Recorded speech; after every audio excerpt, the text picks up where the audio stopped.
Science fiction treats cryosleep like a simple nap. You step into a pod and wake up a century later. But in reality, the transition from liquid to solid usually shatters the very structures required for life. Human tissue is mostly water. When that water freezes, its molecules arrange themselves into sharp, expanding crystal structures. Inside a living cell, those crystals act like microscopic daggers, piercing and shredding the outer membranes. The brain is particularly sensitive.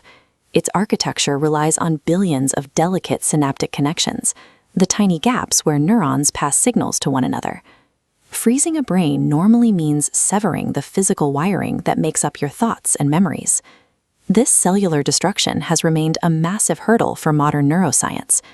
If we cannot cool brain tissue without destroying its physical connections, we cannot preserve it. Pausing biological time requires solving a difficult physics problem: how to reach cryogenic temperatures without actually making ice. Researchers recently found a solution. They successfully preserved the hippocampus, the memory center of an adult mouse brain, without creating a single ice crystal. The process is called vitrification. It involves bathing the brain tissue in a specialized cocktail of chemical cryoprotectants that act like biological antifreeze. When the tissue is cooled to -196 degrees Celsius, the liquid doesn't crystallize into jagged points. Instead, it thickens into a smooth, suspended glass. At this point, all molecular mobility stops. By turning the brain into glass, the researchers created a state of suspended animation. The tissue was locked in time. The only remaining question was whether it could be woken back up. To see if the hippocampus survived, the team rapidly rewarmed the glass-like samples and began a biological checklist to verify its health. The first item on that list, structural integrity. Researchers needed to see if the physical scaffolding of the cells had held together. This electron microscopy image reveals intact cell membranes and synaptic gaps, labeled S.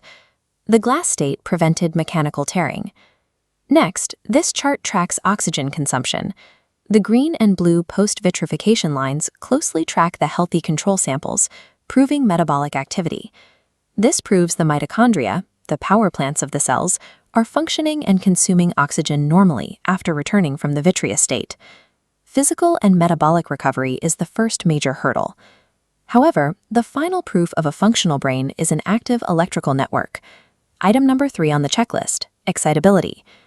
Researchers needed to know if these rewarmed neurons could still fire electrical signals. Using microscopic electrodes, they recorded the tissue and found these red traces.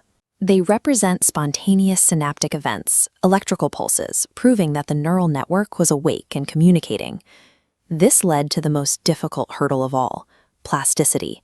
Could this rewarmed tissue still perform the biological action of learning? When the brain learns, it uses a mechanism called long-term potentiation, or LTP. This is the process where the brain physically strengthens the connections between specific neurons, which is how memories are encoded. Look at this bar graph showing the magnitude of LTP. When the researchers stimulated the rewarmed synapses, the post-vitrification samples matched the control group. The machinery required for learning was fully operational.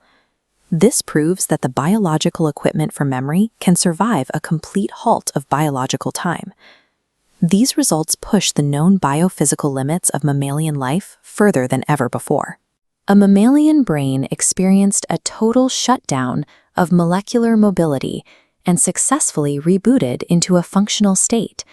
This supports the connectome theory, the idea that brain function, software, and even memory are entirely emergent properties of the brain's physical architecture. If you preserve that physical structure without damage, the mind is not a continuous active spark.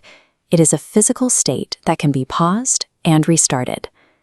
We are still a long way from safely freezing whole humans or large organs for transplant, but the immediate impact is practical. We now have a blueprint to preserve and ship functioning, viable brain tissue across the globe. This distributes experiments across time and across global locations, improving scientific reproducibility and reducing live animal testing. Waking up in a cryopod remains a distant vision, but by reviving the mouse hippocampus, science has established the physical cornerstone for the future of suspended life.